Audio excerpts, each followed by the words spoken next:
Imagine the following scene. You're about to achieve something you've wanted for years.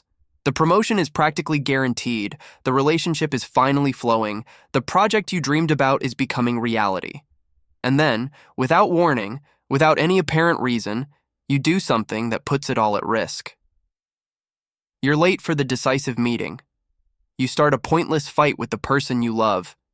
You procrastinate at the most important moment. And then you find yourself head in your hands asking, why did I do this to myself? And more specifically, the bizarre, counterintuitive, almost absurd reason why some people actively destroy their own achievements, precisely when they are closest to reaching them. The people who sabotage their own success are often some of the most talented, most dedicated, and most capable that exist.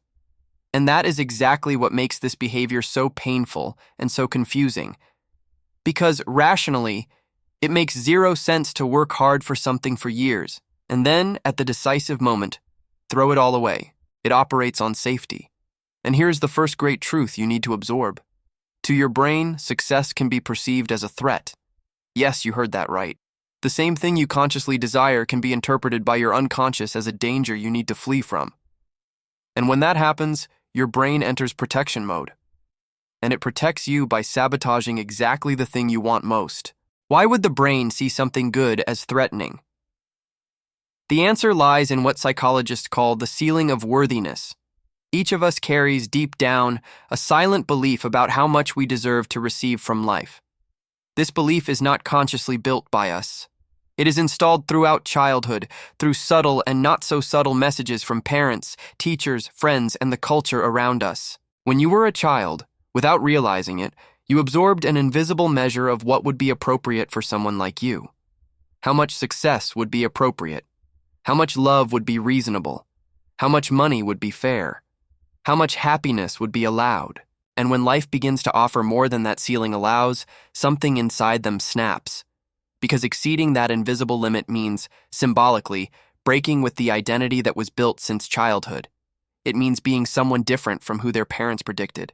It means, on some deep layer, betraying the family, the origin, the place you came from.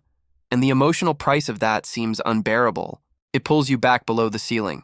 You forget the password to the important email. You oversleep on the day of the exam. You say the wrong sentence at the wrong moment. You get hurt playing soccer the night before the presentation. And all of this looks like coincidence, looks like bad luck, looks like a lack of organization. But it isn't. It's your unconscious working with frightening efficiency to keep you exactly where it believes you belong. There is yet another deeply strange mechanism behind self-sabotage, and this one might be the most disturbing of all. Some people sabotage their own success because success threatens the identity they built around suffering. Think with me.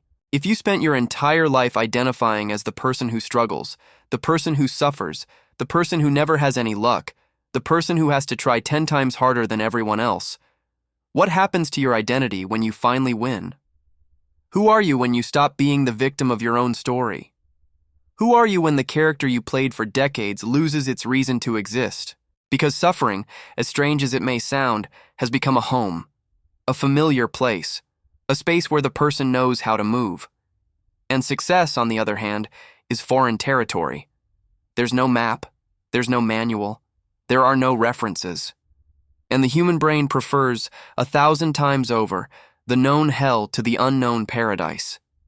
That's why people who escape poverty go back to making self-destructive financial decisions. That's why people who finally find a healthy relationship start creating problems where none exist. That's why people who land their dream job start arriving late, delivering work below their capacity, defying the boss for no reason. It's not stupidity. It's the unconscious trying desperately to go home. Some people sabotage success because achieving what they want would mean losing the excuse. Think about this for a moment. As long as you don't really try, you can tell yourself that you could have been great if you had wanted to.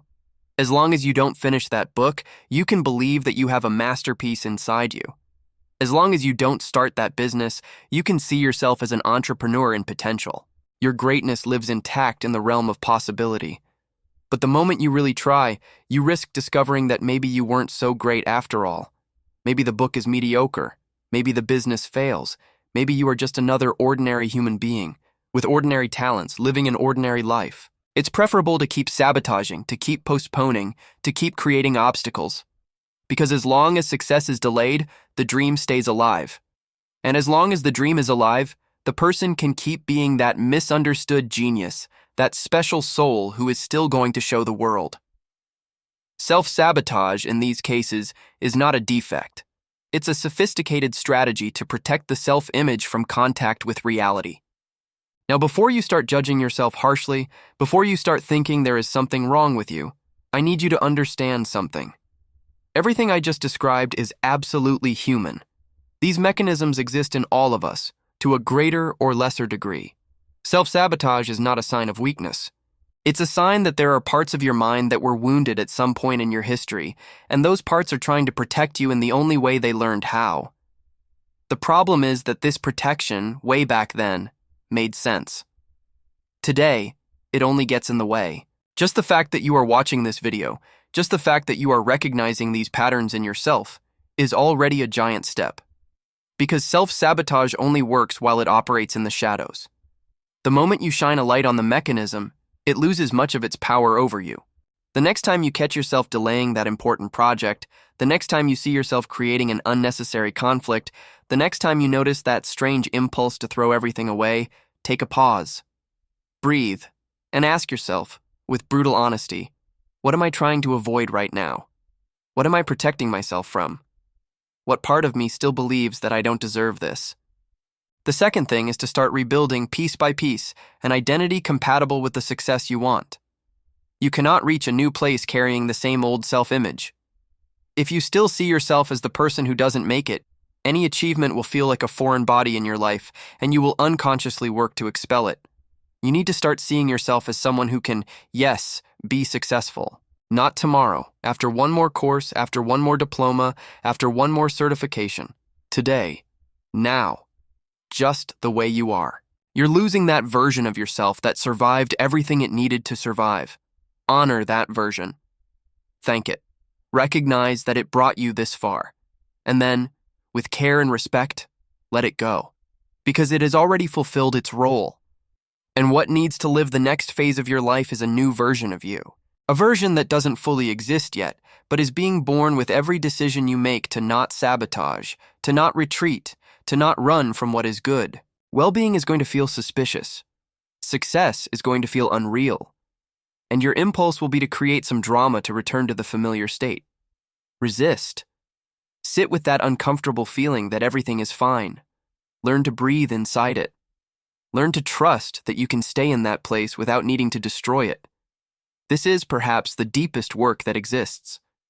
Learning to deserve on a visceral level what we always said we wanted.